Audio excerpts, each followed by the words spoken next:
Hi, Ilana. Hi. We've spoken a few times, and this time you've agreed to me recording you in an interview. Um, I'm very honored to be here. Thank you for inviting me. Thank you. And I feel like we've struck some sort of genuine friendship on the basis of a very, uh, you know, an online introduction by Rick Kaler, who said you were working with him and you did financial coaching and you were interested in IFS. And then we talked, connected, and I think your work is very valuable and I'd love to learn more about it.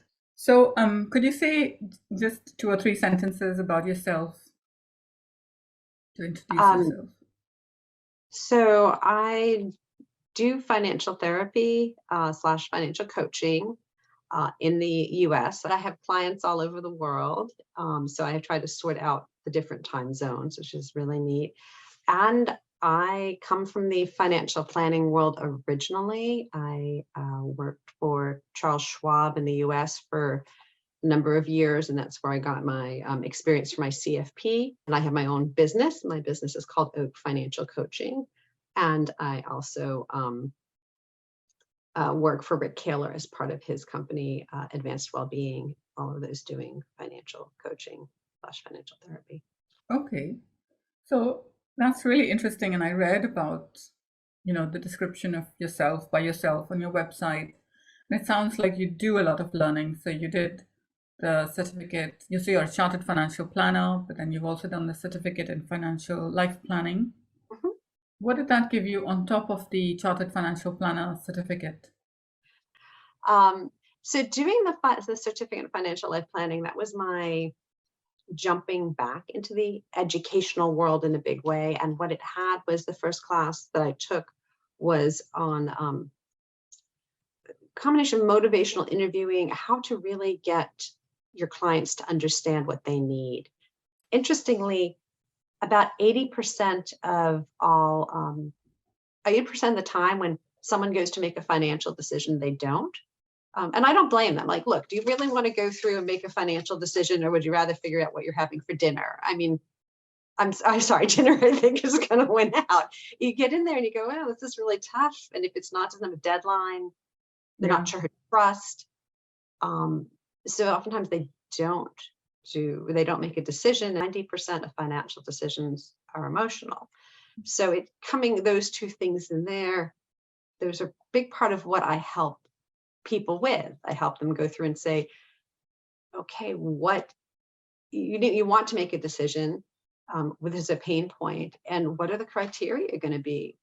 Help them define. Tell me, okay, what are the criteria that you need to make the decision? And then it becomes, instead of being a reach really, really high on a ladder, it's a say, okay, now we're going to start looking around for who meets those needs. Find me one person that one option will be kind of part of a homework. Find one thing. It's never big things, always little.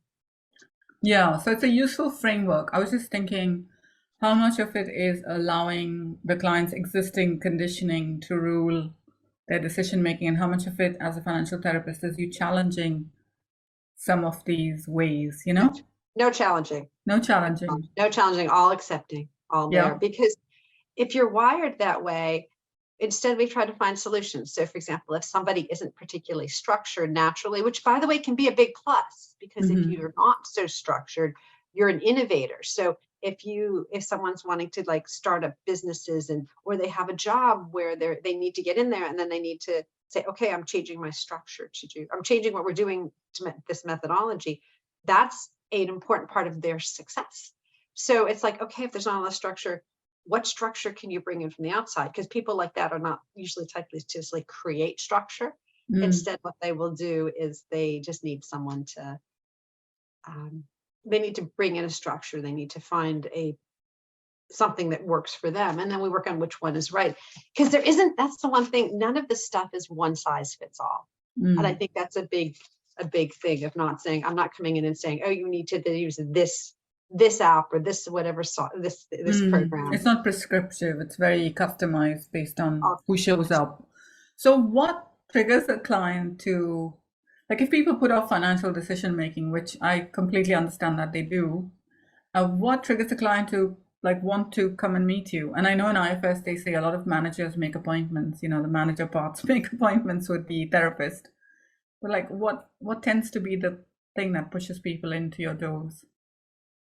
I don't know if the manager would necessarily sits, but I find that people get to the point where, let's say they're in their 40s and they haven't been able to save any money for retirement, and Right. they realize retirement is looming. And if they don't make a change, they're going to be stuck on whatever they get. In the States, we have Social Security, but that's not an amount that you could really be very difficult to live on Social Security. So the understanding that there's a finite amount of time to go and to do all that. I love working particularly with clients in their 20s and 30s and going, some of them have accumulated some wealth, but there's a question of what is enough? Am I doing enough? Strategies around that. I mean, and I've one client who's an US expat who's tried to sort out some of the issues around planning around that, which is a really cool, unique type thing. But around what's enough? What is the right amount to save? Why would you go to a financial therapist instead of a financial planner? The main thing in the States with the financial planners, a lot of them are set up around getting assets under management for a fee. Right. And they don't have the kind of training that I've had. So you can go to a financial planner and they're not around the emotions. They're all about, well, technically, according to your numbers, you can do X or you can do Y. But the financial therapist is getting into the feelings part. And so those decisions can be made, not just the numbers, which, as they say, as I was mentioning before, 90% of financial decisions being emotional. The numbers are only a part of it. The other part of it is, how are you going to sleep at night?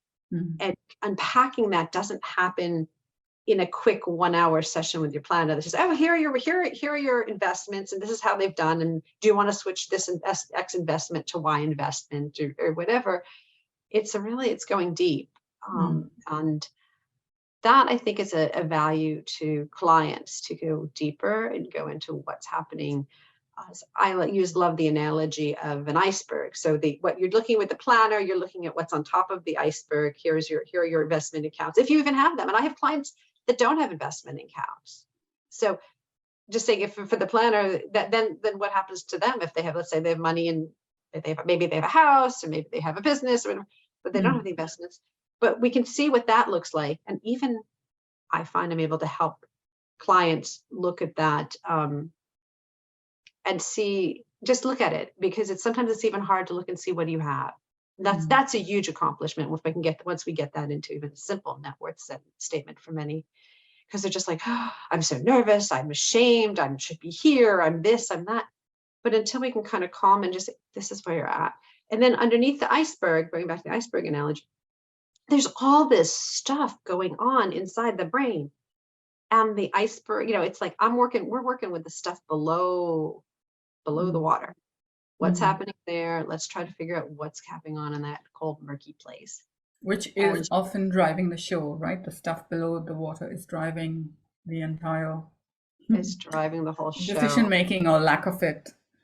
More and more financial planners are waking up to the emotional side of money and are talking about it. But I don't have a therapeutic relationship with my client. And I don't want necessarily to talk to the client about their shame about money. If they're a new client, it takes a little time to build trust. Trust is very much a process. And the client may not want to discuss that with me. And we don't have that agreement. I have a professional agreement with the client. So I really like to refer the client on to a workshop or something that will help them to go deeper. But I don't necessarily want to be the person to take them all the way down there, And I think that could be your agreement is very clear. You are a financial therapist and you've trained to do that. So that's your specialization. And I think mixing the two can get a little muddy because I know this happens in money workshops where sometimes someone reveals something where it's too vulnerable for them to share. And then there's some shame around that, and that can get a little bit tricky, I think, when you have a professional relationship. So I think the agreements need to be very explicit and clear. And you gave me one book recommendation, which was Money Mammoth by Money Brad Mammoth. Doctors Brad and Ted Klons. Okay. And do you have one more for me? I do have one more. I looked up the author on this. It's parts of this, though, not the whole thing. So don't take this book too seriously, but the Okay. over general concept. I like Your Money or Your Life by Vicki Robin. I think I said that right.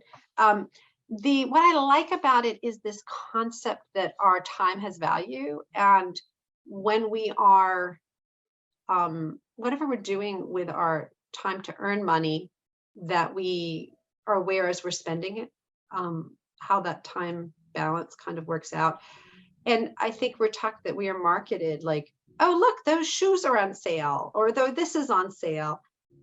And do we need those? And looking at that also, I like there's some, even if you don't buy both the books, I'm a huge library fan. So if anyone's out there, get them from the library. But even going through on Amazon on Your Money or Your Life, there's a picture on Amazon of like a set of questions about money in your life that is just it's a good set. It's part of what I do is, childhood memories, what came out, just a real reflectiveness around there. And I personally am a huge fan of saying, what is your whatever you buy then comes into your physical space and at some point needs to go out again. So how much stuff does a person need? Is whatever it is bringing joy? And in looking at the spending, they're spending around what are the things and creating items that will bring them joy. And anyhow, I would back up to say also one of my other things, I'm a big fan of cost per use. There's one of my favorite things. And the reason, one thing I don't like about some of the things that people say about finances is everyone's the expert in their own life. So if buying that latte or your Starbucks or I don't know what you have in the UK if you have Starbucks. Do you have Starbucks also? Yeah. Like coffee place. Yeah. So if buying that expensive coffee, what? I said unfortunately, because they don't pay taxes. Buying that expensive coffee is what feeds you. And if you were to go through and highlight in your different colors in your expenses of what made you really happy, buy an expensive coffee. It's not a judgment on what you're doing. I mean, if the buying your expensive coffee stops you from buying expensive designer, stops you from buying expensive designer clothes you're not going to use, then maybe it's a good trade-off, but figure out what it gives to you. And if the designer clothes make you happy, whatever it is that calls, just to be in alignment and not to just be shopping to feel alive, because there's a whole very short positive reinforcement around people shopping and, oh, I've got this and this is really great. But then how does that fit in to the things that are worthy of keeping in our physical space? And most people use 20% of their stuff 80% of the time, and it's hard to make time and energy to get rid of the other 80% to sort through. So that's my favorite thing is I actually really like organizers. So for my birthday, I've often got an organizer, and it's very helpful. In the pandemic, I was glad I had done a lot of organizing before, because given the choice of am I going to make dinner or organizing, I'm going to make dinner. It's some of the finances. But some people love organizing. So if you're one of those, more to you. But right. I just happen to be more likely. I'm more of a cook myself. So. Okay. I'm relieved to hear that. So I was like, is she going to say organizing? Oh my God. No. I do not want to. I will get to it when I have someone else there with me, helping me get to that. So in pandemic, we had to live with our stuff for all that time. Yeah. So that was an investment I was pleased with. Vicky's book was really a book about anti-consumption and, how much stuff do you need and what's enough? And I think that's a very difficult question for most people, what's enough? Because when you have all these little curveballs coming your way and you have children and you're scared and, and you have fears and you think, gosh, I need to accumulate more, I need to work more hours. It gets very fuzzy, the what's enough. I think sometimes people need support to work out what is enough, or that you don't need that. Absolutely. Yeah. I mean, I heard someone say that they spend up until retirement years working, working to accumulate items, or, potentially even sacrificing their health in some ways and their time and all that to accumulate items. And then they spend after retirement getting rid of their items and trying to regain their health. So it's a whole, I thought that was just an interesting, not everyone has health issues in retirement, but you're trying to really work at that, taking care of the body and the rest of this. So the time that we can take care of our bodies, and I'm just being, Yeah. we're aware that we are here for a finite amount of time. I actually almost got, I wrote up a retirement brochure for a financial planning company once, and was trying to have trouble getting started. And what I wanted to write was, humans are the only animals we know of that knows that they will have a period of health decline before they die. Like, as far as we know, the other animals don't, and we have to plan for it. And Mm. I didn't put that in the ultimate final draft, but it helped me get started. But it's an interesting concept of saying we are aware of this, and I don't know that and we have an empowered way to take care of this. It's almost like we have to. Mhm. And I think when we look, at least in the States, when I think of what are the big three financial things that many people, if they have children, have to do, it's, can you manage to get a home? Some sort of a home that works for you in raising your family? Can you retire? And can you send your kids to college? Those are the three really large ticket items. And sorting through those, taking that back. But yet we're marketed that if you buy this, I mean, from the early age, get these cereal, or you get this, and you're going to be happy. Yeah. That would be lovely, wouldn't it? If we could just buy something. I think the tragedy also is that lots of people plan for their retirement as the end goal, then get there and then have a health issue and then don't have much time to enjoy that period. And that's quite tragic. And I think another thing that Vicky's book points to is sort of financial independence now. Money's life energy. Maybe you don't need that stuff, but enjoy your life right now, and bake in some free time now. And I think that's also a valuable focus, because sometimes we are focused so much on the future for financial planning.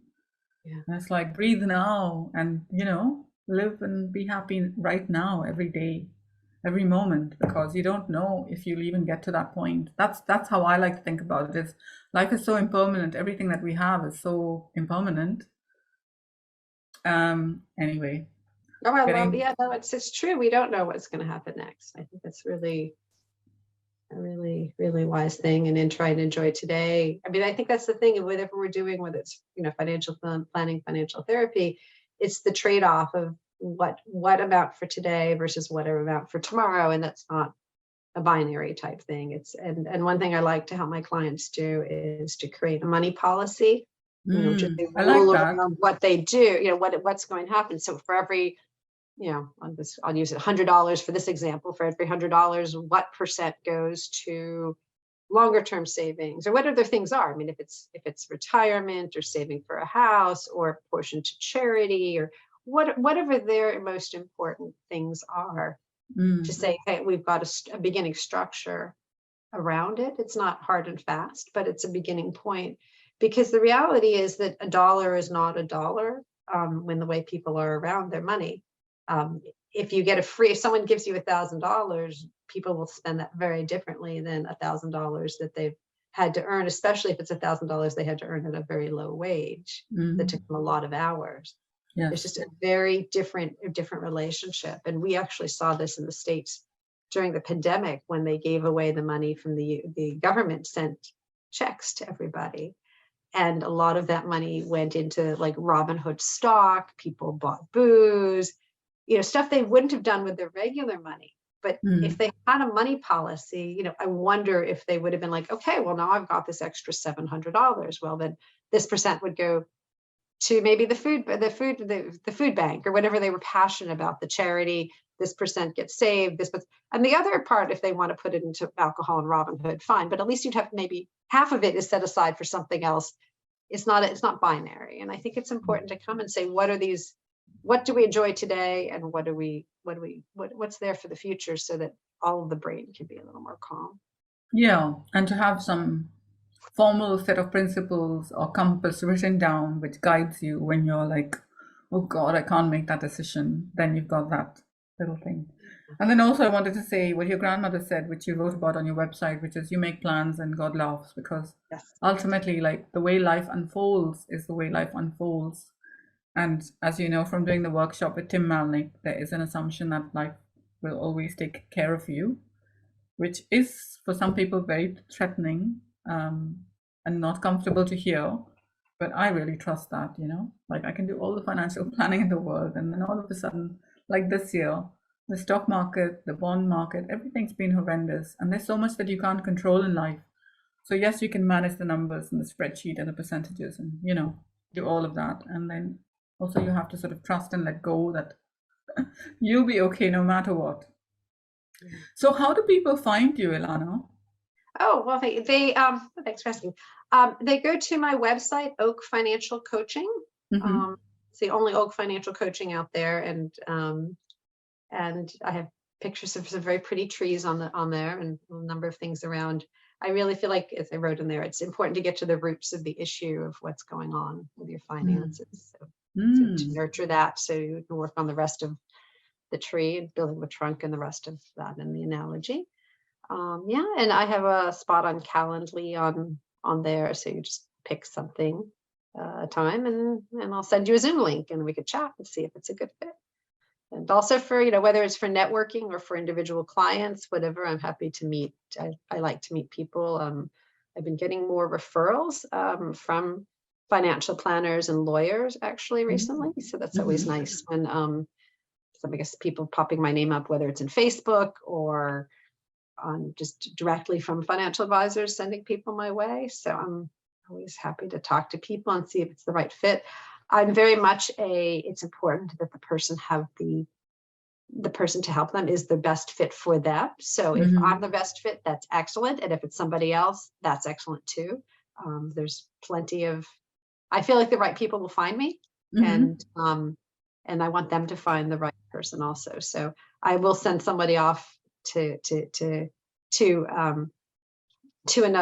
different resource. I have someone I do partner with who will do more actual straight coaching, which is just get your numbers all organized. And I was interesting. I was on with a prospect yesterday, and I asked them, okay, so what is your vision of what you want to do? And that prospect was like, well, I really want to look at all of my subscriptions, and I want to look at everything and see how all my numbers are going. And I'm like, well, what she described was really an in-depth coaching process, which of going into every little detail. I said, well, this is my colleague would be a good fit. And then they're like, oh, wait a minute. No, actually, I'm really not. And this isn't uncommon.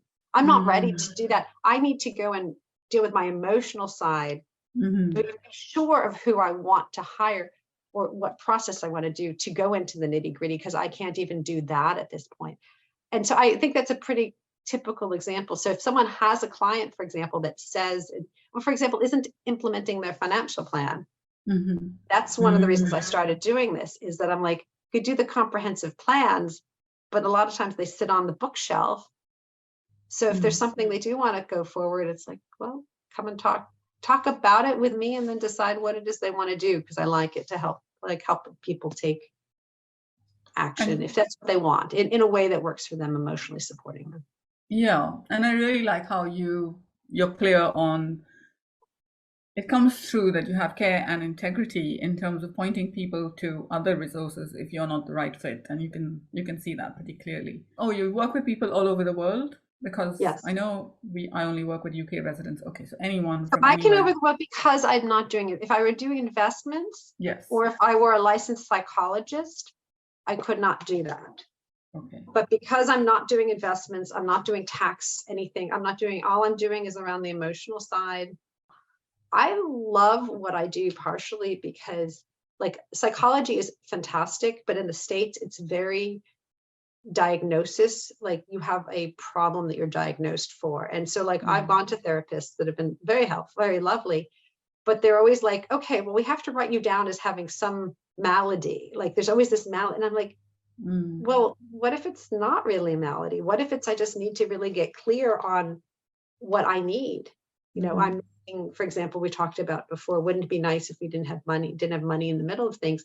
Well, like for me, I felt there's times when I was missing community and sort of living in, but I don't think I was able to articulate that. I feel like if I had the tools I have now to be able to articulate, I am missing feeling community, and I'm looking for a community that would get me this, and this, or being able to target what I need and articulate that.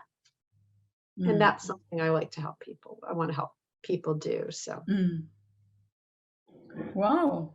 Well, Thank you so much for speaking to me. It's really interesting to hear about your work and also to get to know you a little bit more. Yeah, And thank you for um, having me. I I will put really all the appreciate. links in the description of the box, and I'm sure we'll speak again soon. I look forward to it. Thank you so much. Thank you, Lana.